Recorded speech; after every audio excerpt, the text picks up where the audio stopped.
Hello YouTube, this is T.A. Scratcher once again. Still feeling a little sick, but it's better now. Anyway, I wanted to make a quick little video about my thoughts on clay pipes. Because I was talking about this last week to the members of the virtual pipe meet, and we were talking about clay pipes. Which I think it had something to do with Sherlock Holmes. We were talking about the old clay pipe that was darkened and used as a good friend or something like that. I'm not too sure about that. I've been watching a lot of the series of not the new Sherlock series, but the older ones that have come before it. The movies with Basil Rathbone and the series with Jeremy Brent and from the 80s, and then the 70s series with Peter Cushing, or no, 60s, the 60s series with Peter Cushing, which I think I should talk about that. I think I'm going to do a review on those series later on. Mostly the Jeremy Brent, the Peter Cushing series. But anyway, back to the topic on clay pipes. This is the clay pipe I have. It once was a tavern pipe, so it was about 14 inches long, but an experiment caused it to break. I started off with the standard tavern pipe, and I had thought that if I would glaze the pipe, that it would make it a lot stronger. It did not. I glazed the pipe by coating with a spray-on enamel. Just the outside, not the inside, because that would kill you. So I coated the outside with spray-on enamel, hoping to glaze it and make it a lot stronger. And it didn't do much. It just give it a nice shiny finish. That did very well. But I want to talk about some of the things that I've done to modify some of the effects that it's had. So back to my clay pipe. This is a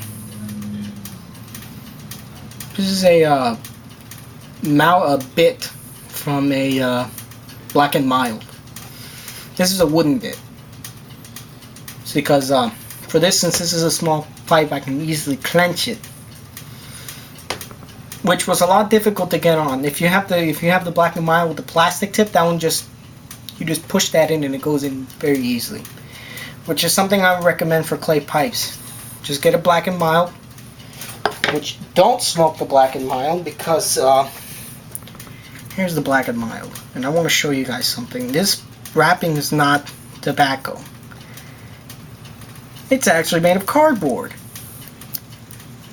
Yeah, it's cardboard. The inside's tobacco, but the outside wrapping is just cardboard. It's just flavored cardboard.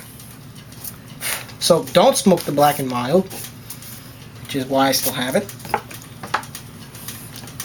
For shorter clay pipes, I'd recommend you get the wood tipped, because most likely you will tend to clench the pipe.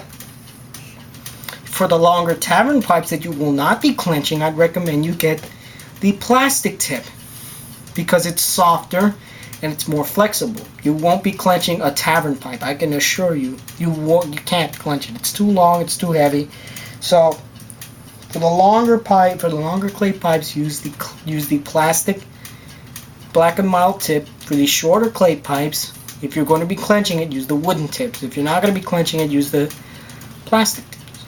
Methods of holding: do not grab the clay pipe by the bowl, because they heat up a lot. I burned my leg with one of these. What you would want to do is grab it from the shank. And what you can do is, what they used to do is they used to hold it like a pencil. You can hold it like a pencil, or sometimes you can just hold it like you would a cigar, like that. It's much better than grabbing it from the tip, or I've seen some that they grab it from the knob.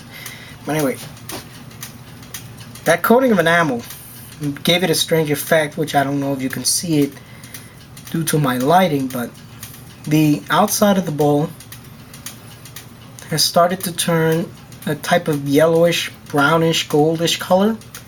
The rim has burned, and I believe it's the enamel baking. That's why it's starting to turn yellow, because of the heat.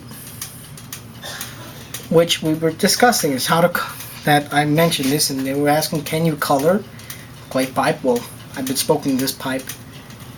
I've smoked it for about 2 weeks straight, along a while back, not recently, a while back. I've been smoking this thing very, very recently. Not recently, very time back. And it's gotten color. So I don't know if anybody wants to try that experiment. Plug the end with a piece of, with a paper or with a cork or something. Spray on a little bit of spray on enamel, which it will not do any damage to you because it's on the outside of the pipe, and the clay is not porous, so it's not going to soak in. But you have that, and the wood tip and the tip method, which works pretty well. So I think that's all I'm going to say for now, and this is just something a little better to enjoy your clay pipes. Actually, since I have began, I've noticed that I've been beginning to smoke cooler with a clay cooler because the clay pipe heats up too much, and I try to avoid that. So I don't know. It's actually a good training method to make you smoke slower and cooler. All right. Okay, that was just my short little ramble. So I think I'm gonna stop for now. All right. Thanks. Farewell for now, my friend.